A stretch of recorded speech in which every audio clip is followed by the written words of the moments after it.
I think the secret of my success with observation of many of the faint fuzzies, nebulas, and deep sky objects was that I put this Celestron, or we can use Meade. Meade one is a little bit, I noticed, is too more, shows the secondary mirror too much.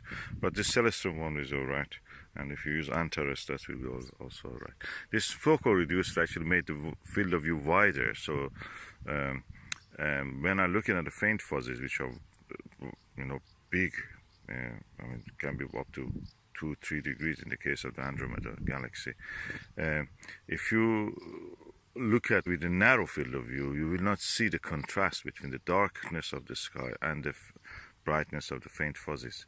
So this actually increased the field of view, and I could discern them against the background of the sky, and I think that was the secret for that. This was really good.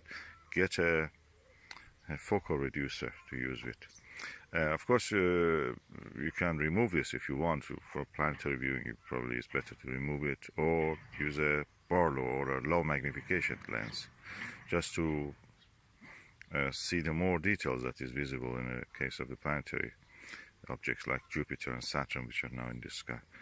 And for other things, for very wide objects like the faint fuzzies, nebula clusters, and all the things, it's better to have the focal reducer. So we have almost 2 degrees. Yeah, this is a 10 millimeter. I had a 40 millimeter last night, and this 40 millimeter, and with this focal reducer, the widest possible field of view was around 2 degrees, which is really good for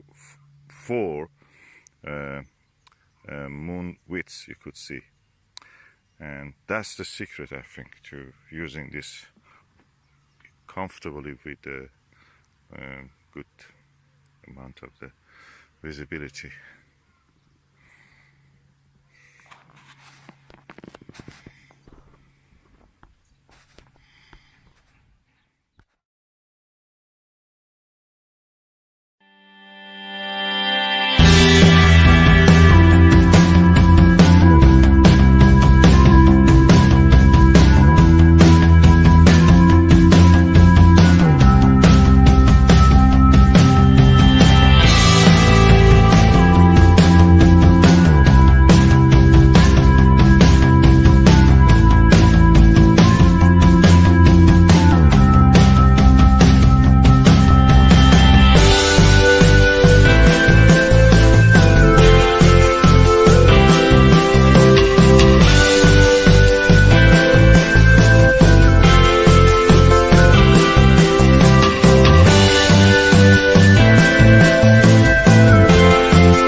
What you can see there in the center is the Copernicus crater. To the right of it is the Kepler crater.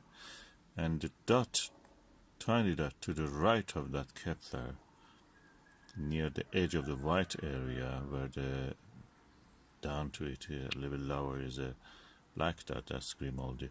That tiny white dot is the magnetic anomaly called Rainer Gamma, or Reiner Gamma.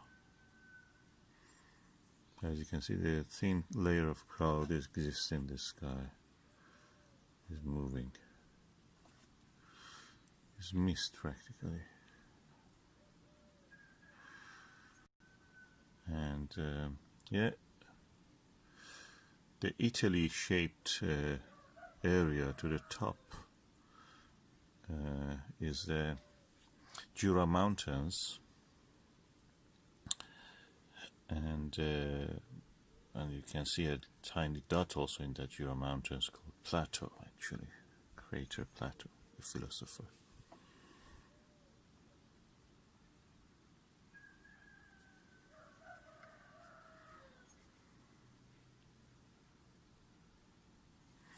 The bright dot to the 2 o'clock in this image, if you imagine the top part is 12 and lower part is 6, at 2 o'clock of the image, in the middle of the, in somewhere in the black patch, the white dot is Aristarchus, and the area around it is Aristarchus Plateau, the volcanic area.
Yes, the clouds are making it really darker than what it is, what it actually should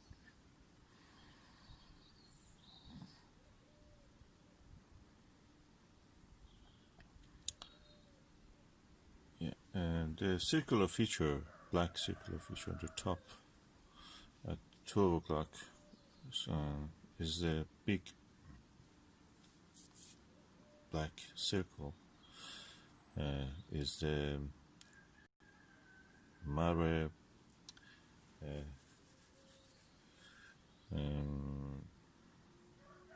Imbrium, Sea of the Rains, and to the lower part of it at 7 o'clock of that circle, what you can see is the mountains of the Apennine. Yeah, Apennine.